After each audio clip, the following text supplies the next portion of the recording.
रमज़ान की वो शाम थी जिसमें सूरज आहिस्ता आहिस्ता ढल रहा था। आसमान पर नारंगी और सुनहरी रंग बिखर चुके थे। मस्जिद के लाउड स्पीकर से मगरिब की अजान में चंद ही मिनट बाकी थे। गली में एक अजीब सी खामोशी थी, जैसे हर चीज़ दुआ के इंतज़ार में हो। अहमद अपने कमरे के कोने में बैठा था। सामने एक सादा सी प्लेट में चंद खजूरें रखी थी और एक गिलास पानी। न कोई ख़ास पकवान, न दस्तरखान पर रौनक, मगर अहमद के दिल में आज अजीब सी कैफियत थी। ये रमज़ान उसकी ज़िंदगी का सबसे भारी रमज़ान था। अहमद की उम्र 29 साल थी। पिछले 6 महीनों से वो बेरोज़गार था। जिस कंपनी में वो काम करता था अचानक बंद हो गई। जमा पूंजी ख़त्म हो चुकी थी। घर का किराया बाकी था। माँ की दवाइयाँ उधार पर आ रही थी। हर रात वो सोते वो यही सोचता कि कल क्या होगा। लेकिन आज रमज़ान का रोज़ा था और अहमद रोज़ा कभी नहीं छोड़ता था, चाहे हालात कैसे भी हों। माँ की नसीहत।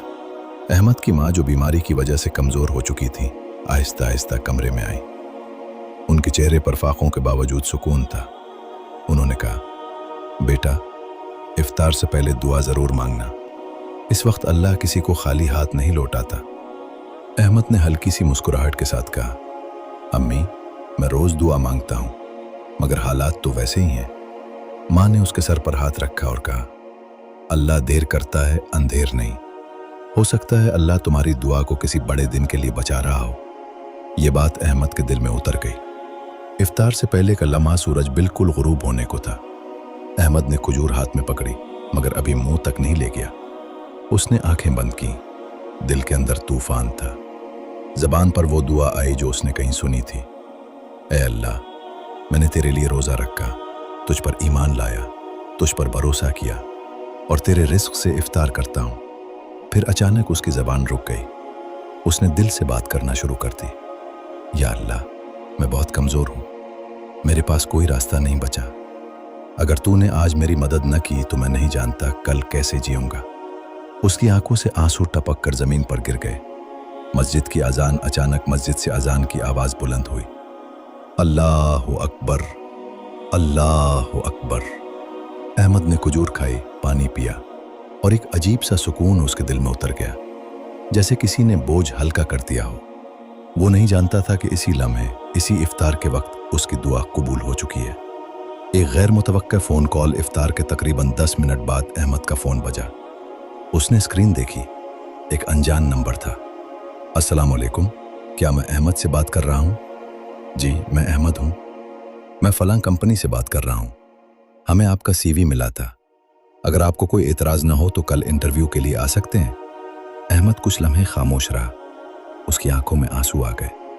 जी, बिल्कुल आ सकता हूँ। फ़ोन बंद हुआ तो अहमद ने सजदे में गिरकर कहा, या अल्लाह, ये तो अभी इफ्तार का वक्त था। आजमाइश अभी ख़त्म नहीं हुई। अगले दिन अहमद इंटरव्यू के लिए गया, मगर वहाँ पहुंचकर मालूम हुआ कि ये नौकरी आर्जी है। सिर्फ 3 माह का कॉन्ट्रैक्ट, तनख्वाह भी ज़्यादा नहीं। दिल में फिर वही सवाल आया, या अल्लाह, क्या ये काफ़ी होगा?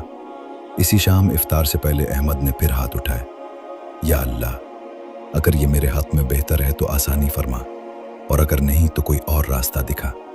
शब कदर की रात रमज़ान की 27वीं रात थी। मस्जिद में रश था। लोग रो रहे थे, दुआएं मांग रहे थे। अहमद एक सतून के साथ टेक लगाकर बैठा था। उसने वही दुआ मांगी जो इफ्तार के वक्त मांगी थी, मगर आज अल्फाज कम और आंसू ज़्यादा थे। या अल्लाह, मैं तेरे सिवा किसी के दर पर नहीं आया। कबूलियत का ऐलान 2 दिन बाद अहमद को उसी कंपनी से दोबारा कॉल आई। अहमद साहब, हम आपको मुस्तकिल नौकरी ऑफ़र करना चाहते हैं। तनख्वाह पिछली से दोगुनी होगी और रिहाइश भी कंपनी देगी। ये सुनकर अहमद के हाथ कांपने लगे।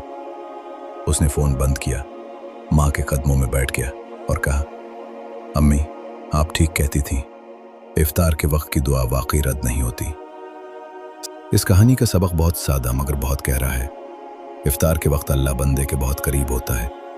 इस लम्हे मांगी गई दुआ दिल से हो तो तकदीर बदल सकती है, ताख़ीर हो सकती है, इनकार नहीं।